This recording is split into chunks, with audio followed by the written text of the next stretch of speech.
Bharat Ratna doctor Bhimrao Ambedkar को कोटि कोटि नमन। ये कार्यक्रम डॉक्टर भीमराव अंबेडकर के जीवन पर आधारित है, जहां भारत की जनता के प्रति उनके योगदानों को पूरी सजगता से चित्रित और रेखांकित करने का प्रयास है। कार्यक्रम में दिखाई गई घटनाएं लब्ध-प्रतिष्ठ पुस्तकों से ली गई हैं। इस कार्यक्रम के जरिए चैनल की ओर से एक विश्वसनीय, सजग और सकारात्मक प्रयास है कि डॉक्टर बाबा साहेब भीमराव अंबेडकर के जीवन की संघर्ष यात्रा एवं गौरव गाथा पूरे आदर के साथ घर घर पहुंचे और उनके योगदानों से सभी संपूर्णता में परिचित और आह्लादित हों।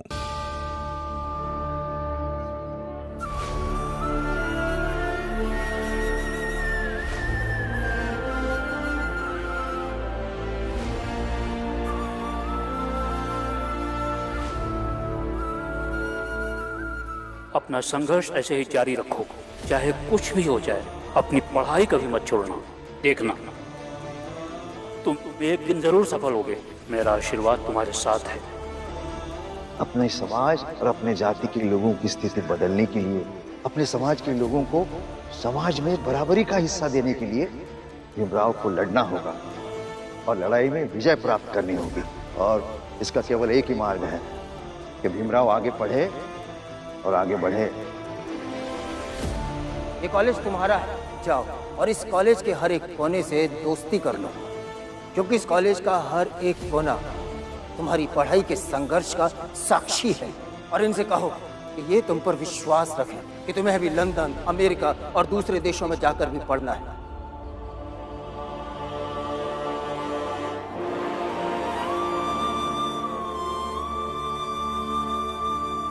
ये क्या कर रहे हैं आप?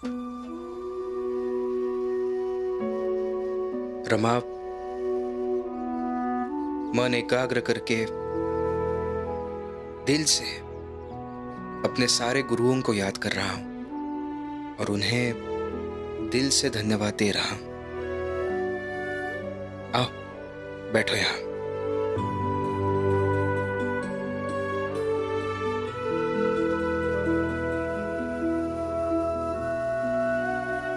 रमा,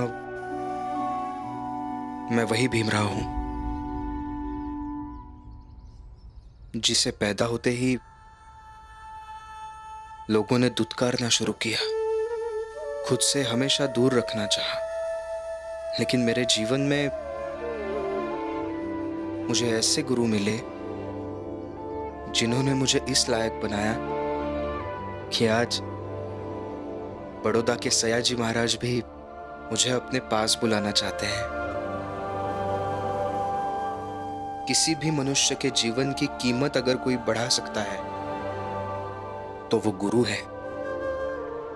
और इसीलिए मुझे ऐसा लगता है कि इस पूरे विश्व में सबसे मुश्किल भूमिका अगर किसी की है तो वो गुरु की है।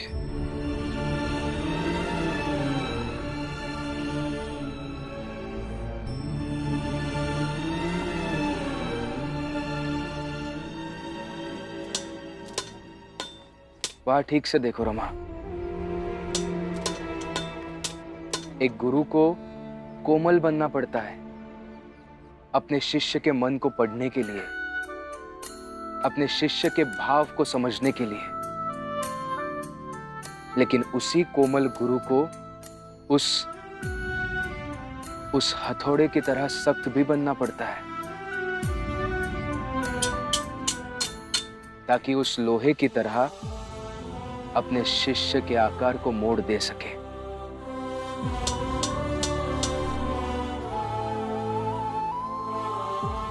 और गुरु निस्वार्थ भी होते हैं,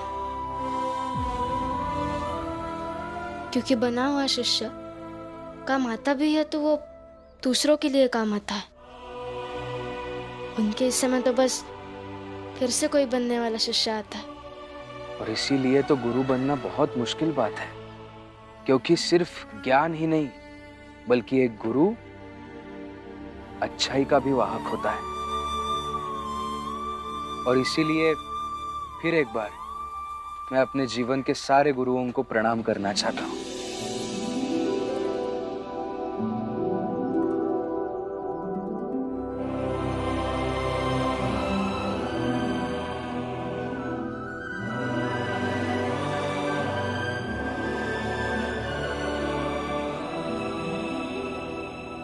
रमा, केलुस्कर गुरुजी।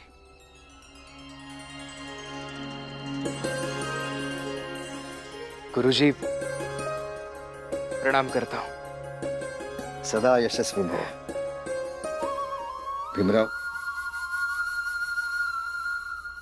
एक गुरु के ज्ञान से जब एक शिष्य सही मार्ग पर चलकर अपने आप किसी मकाम पर पहुंचता है, बहुत संतोष होता है। और भीमराव, तुम जैसा शिष्य पाकर तो कोई भी गुरु गर्व महसूस करेगा। गुरुजी, मैं जीवन भर यही कोशिश करता रहूंगा कि आपके दिखाए गए रास्ते पर चलता रहूं। गुरुजी, आज तक विपरीत से विपरीत परिस्थितियों में भी आपने मेरा साथ दिया है। मैं आपको फिर एक बार प्रणाम करना चाहता हूं। भीम भैया, और चाल में रहकर हमेशा मेरा मार्गदर्शन करने के लिए भीम भैया, मैं आपको प्रणाम करता हूँ।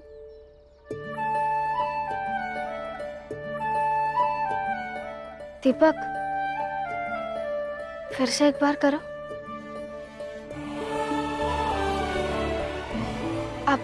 आप भी करिए ना।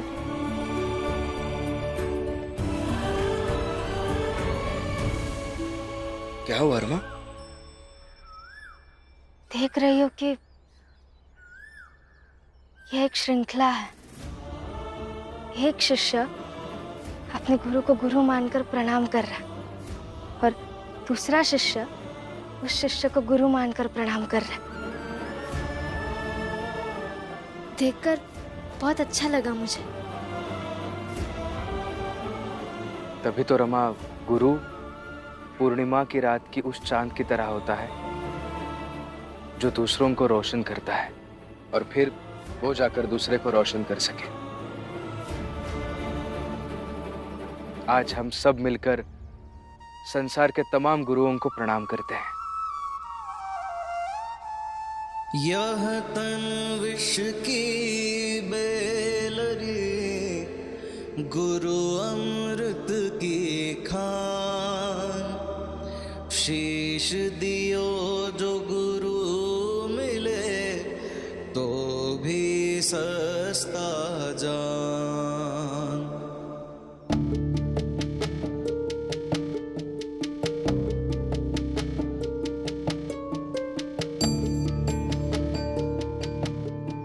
सुनो, हम सब लोग अलग अलग दिशा में जाएंगे और काम ढूंढकर यही लौट कर आएंगे, ठीक है? चलो चलिए। नंदू, हाला भी।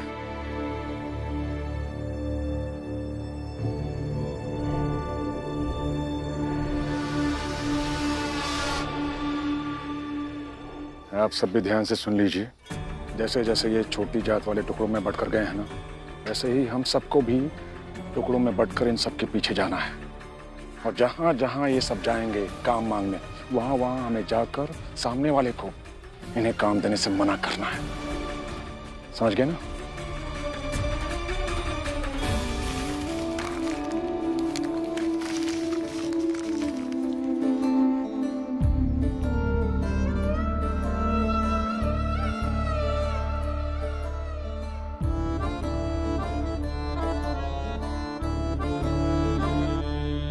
संघर्ष है जीवन, जीवन चलने का नाम। तुझसे तेरा संग्राम, चुनौतियों की राह में जो पड़ जाए पाँव में छाले।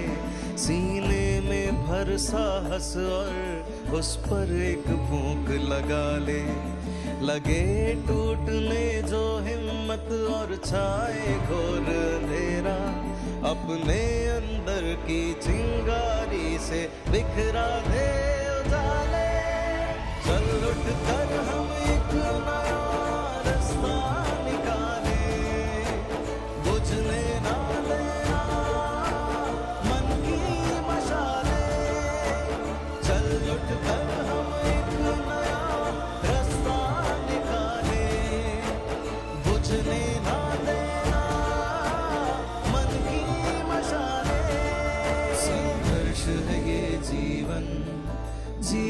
चलने का नाम इस जग से पहले है तुझसे तेरा संग्राम।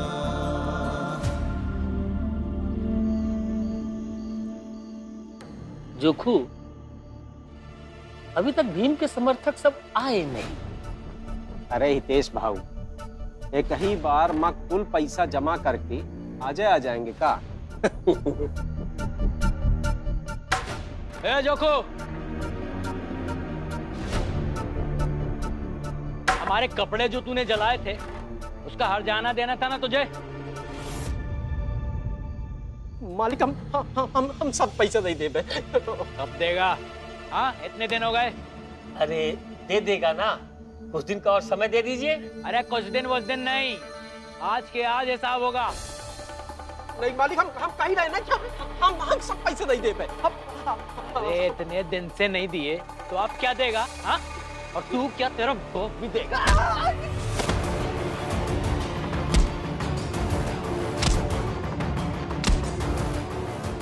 अरे कहाँ जा रहा? अरे दो चार लाठी पड़ जाएगी तो समझ में आ जाएगा, यहीं से चिल्लाओ। अरे छोड़ो इसको! अरे छोड़ो! अरे छोड़ो!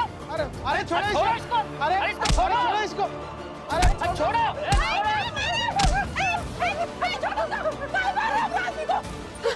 कैसे आदमी हो? कपड़ा के मुआवजे खातिर को इतना मारने का? किसने कहा कपड़े के मुआवजे के लिए मारा? ये तो एक बहाना था।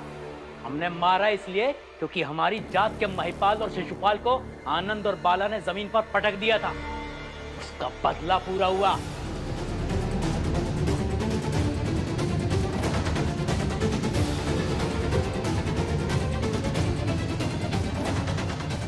लो, बहुत अच्छे समय पे आए हो तुम लोग। तभी तो देख पाओगे ना कि अभी तक जोखू को कपड़े के बदले केवल मुआवजे के लिए कहते थे, लेकिन आनंद और बाला के कारण पीट कर चले गए। और फुलिया तो समझ ले, और तुम सब भी समझ लो, अगर इस भीमराव के साथ रहोगे तो ऐसे ही मार खाओगे। हाँ, सही कहा आपने। मेरे साथ रहेंगे तो मार खाएंगे, और आप क्या करेंगे? खड़े खड़े तमाशा देखेंगे? आप लोग यहाँ खड़े थे, आपने जोखू काका को मार खिलाया, और अभी ऊपर से हमें ही समझा रहे हैं। लेकिन हम क्या करते? क्या करते मतलब? आप 3 और 2 5 लोग थे ना यहाँ पे, सुरक्षा नहीं कर सकते थे इनकी? वो अकेला आदमी आकर मार कर चला गया।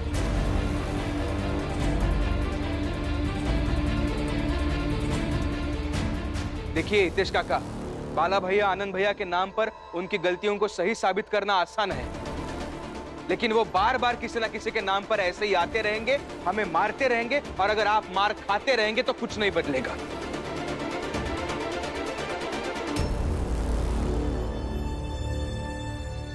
और हाँ, इसमें बाला और आनंद ने जो भी किया वो सही था,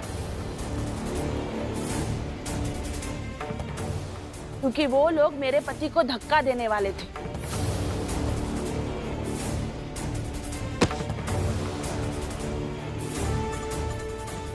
इसलिए बाला और आनंद की गलती नहीं है इसमें।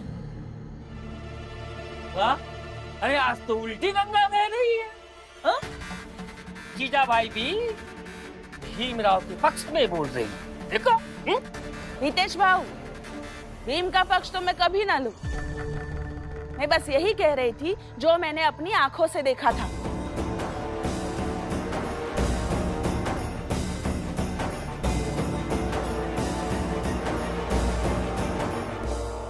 देखो, चलो उठो, आओ, चलो घर चलो, तुमको दवाई लगाए देते हैं, आओ।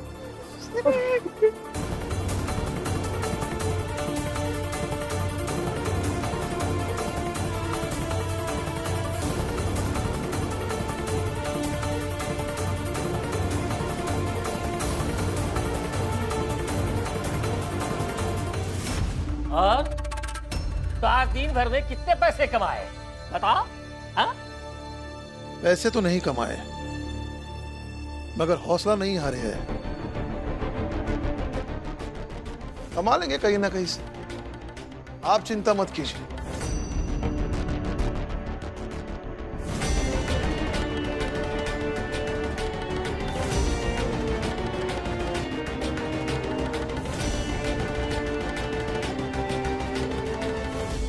बधाई हो, बहुत बहुत बधाई आप सबको।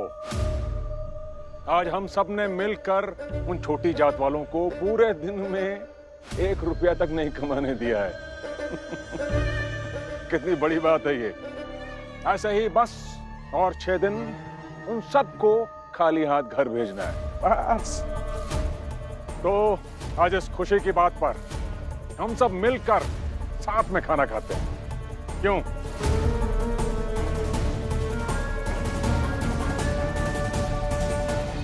चलिए। ऐसा मेघनाथ, ज्यादा होशियार मत बनो। हम सब ऊंची जाति के वर्चस्व को बचाने के लिए एक लड़ाई लड़ रहे हैं। इसका ये मतलब नहीं है कि हमने तुम्हें अपनी जात में शामिल कर लिया। तुम खाने का अपना देख लो, हम सब अपना देख लेंगे। चलो भाइयों।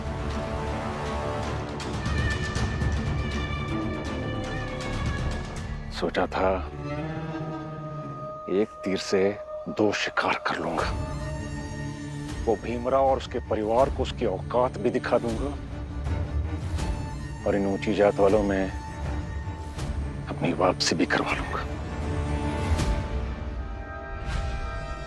मगर ये हो नहीं पाया। कोई बात नहीं है, एक बार इस भीमराव को निपटा दूं, फिर इन ऊंची जात वालों को भी दिखा दूंगा कि मेघनाथ से बैर करने का क्या परिणाम होता है। माफ कर दीजिएगा मुझे।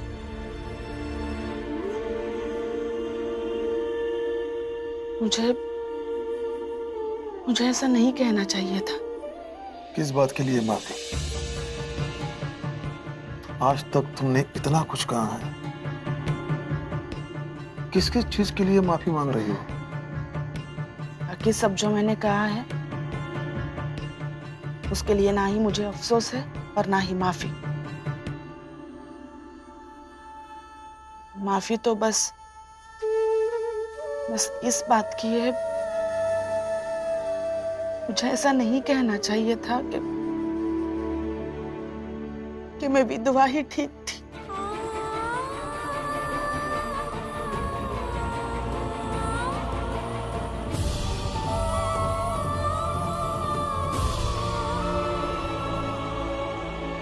एक सुहागन होकर मुझे ऐसी बातें नहीं करनी चाहिए थी।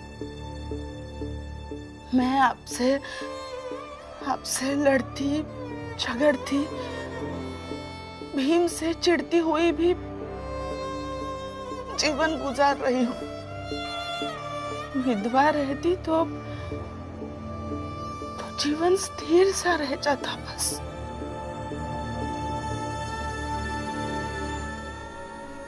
सुनिए, आया अंदर रो रही है, जल्दी चलिए ना। क्या?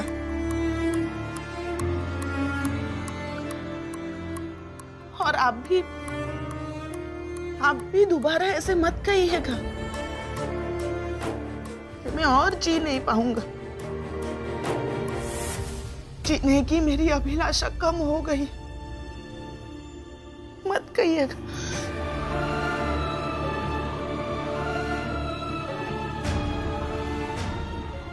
देखो जीजाबाई, मैं झूठ नहीं बोलूंगा, थक गया हूं। भीम को विदेश भेजने की मेरी आखिरी लड़ाई है। मैं जीतूं या हारूं, लेकिन अब सोच के लगता है कि मैं ज्यादा दिन नहीं जी पाऊंगा। अब मत बोलिए ना ऐसा। हमेशा से यही कहता रहा हूं जो मेरा दिल कहता है, और मेरा दिल यही कह रहा है, तो मैं क्या करूं? यही सच है जीजाबाई।